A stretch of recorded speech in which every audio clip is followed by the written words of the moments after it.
Hi students, today we are going to derive certain equations. So those equations known as equations of motion. So these equations we will derive by graphical method. So this is one of the very most important concept from this chapter. Now take a situation. Suppose if you take an object, let me take an object. So if that object is moves in a straight line, take a situation at here. So this is my object. So this is object is moving in a straight line and it is moving with uniform acceleration. With uniform acceleration and moving in straight line.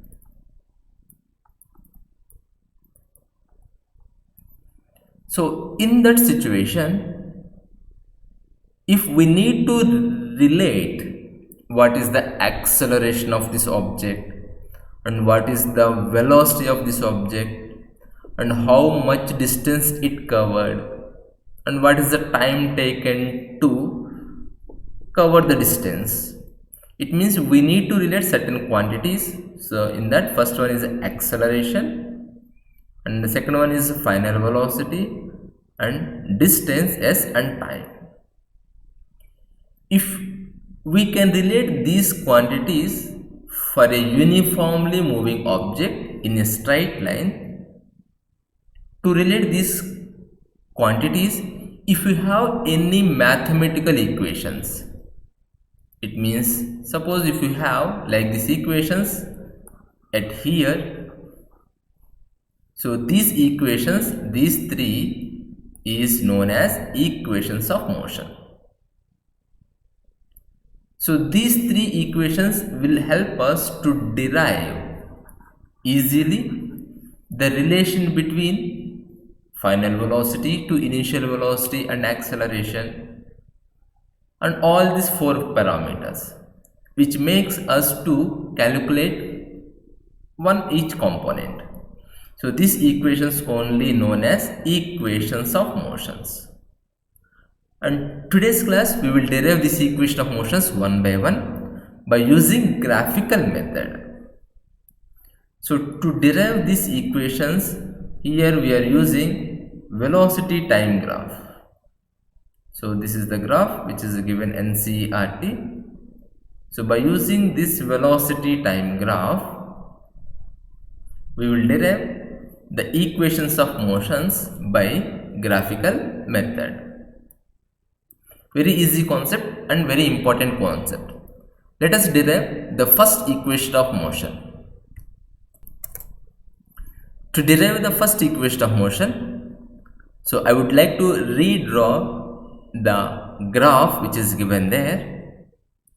So here the graph is velocity versus time. So this time is along x-axis and velocity is along y-axis. And this straight line which is represents in the graph is an object moving with uniform acceleration and it should move in a straight line. So these two conditions are the very important. Now from the graph, if you can see clearly, so the graph is not starting from origin. If you can see at here, O is starting, means when the time equal to 0, an object point representing at here. So we need to look at here carefully. Suppose if we have values in the y-axis, suppose in this y-axis, if we have values, it is easy to read as those values, what is the initial velocity, what is the final velocity. But here we don't have the values in the y-axis, but they are telling it's the y-axis gives the velocity. Okay, and similarly in the time axis also we don't have values, but they are representing certain letters O to T, and A representing as an initial, means starting, and B point representing as an final. So to read what is the initial velocity, I want to know what is initial velocity. So I have to measure from the origin to point A. So here my O to A is initial velocity.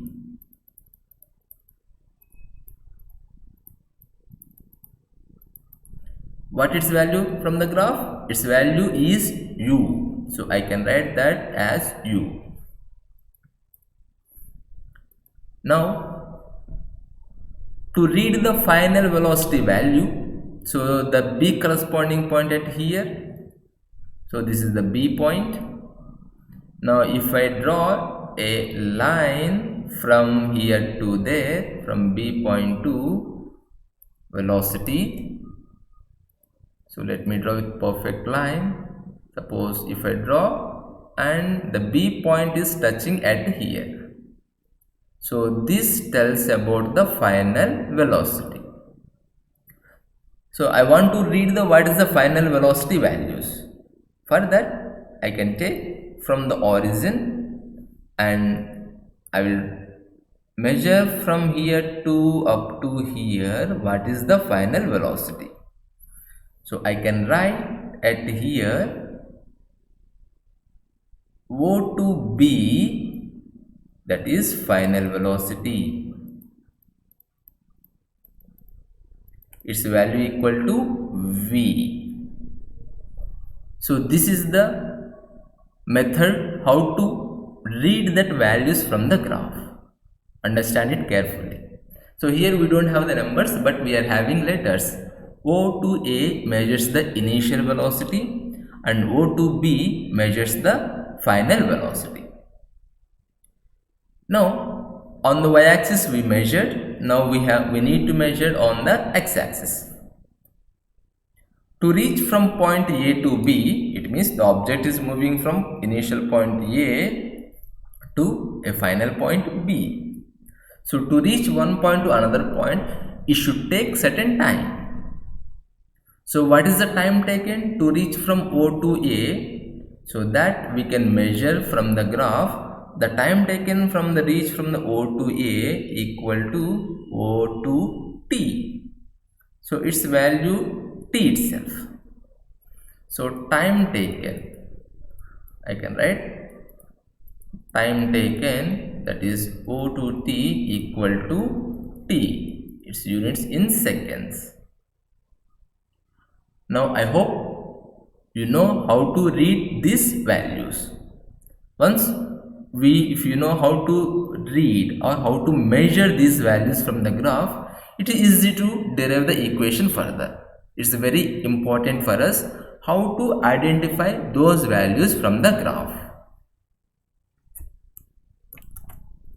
So from graph we got these values. So those are initial velocity O to A equal to U, and final velocity O to B equal to V, and time taken to go from point A to point B equal to T. So we need to derive first equation of motion. So for first equation of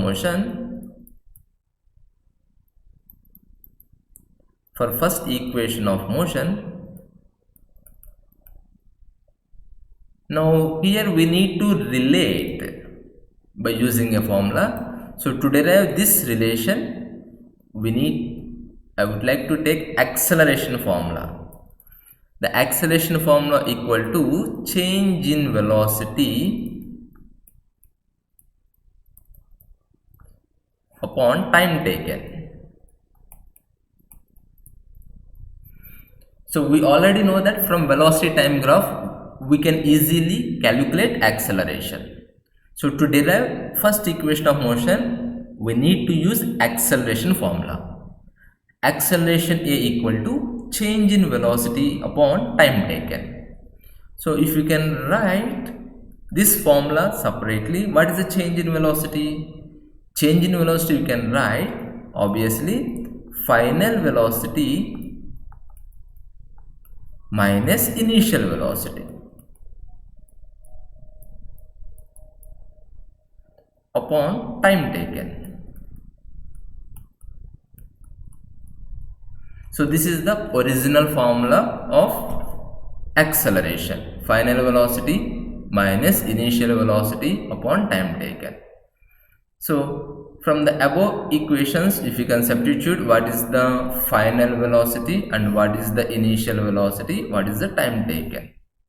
So I am having the value set here. So if we can plug in the value set here, what is the final velocity? The final velocity here equal to OB. So it is OB minus what is initial velocity? Initial velocity equal to OA minus OA upon what is the time taken? Time taken value is OT, O2T. Now in the place of the OA, OB and OT, now you write its values. OB value equal to V minus OA value equal to U, and time value, OT value equal to time. Now I got acceleration. So acceleration I can represent A equal to V minus U upon T. We rearrange these terms. You can do cross multiplications. AT equal to V minus U. You can send this minus U term to this side. It will becomes V equal to U plus AT. Now this is an equation which relates final velocity, initial velocity, acceleration and time. And this equation is known as first equation of motion. First equation of motion. So very simple equation, very simple derivation. To derive this, first we need to read or measure the values from the graph. If you understand that, then we can apply easily the acceleration formula. So this is our acceleration formula which I am highlighting it here. To derive first equation of motion, so we need to remember this formula. Without this formula we cannot derive. So acceleration equal to change in velocity by time taken. Now we can substitute those corresponding the values. We will get the final expression. The final expression V equal to U plus AT, which gives the relation between initial velocity, final velocity, acceleration and time, which is known as first equation of motion.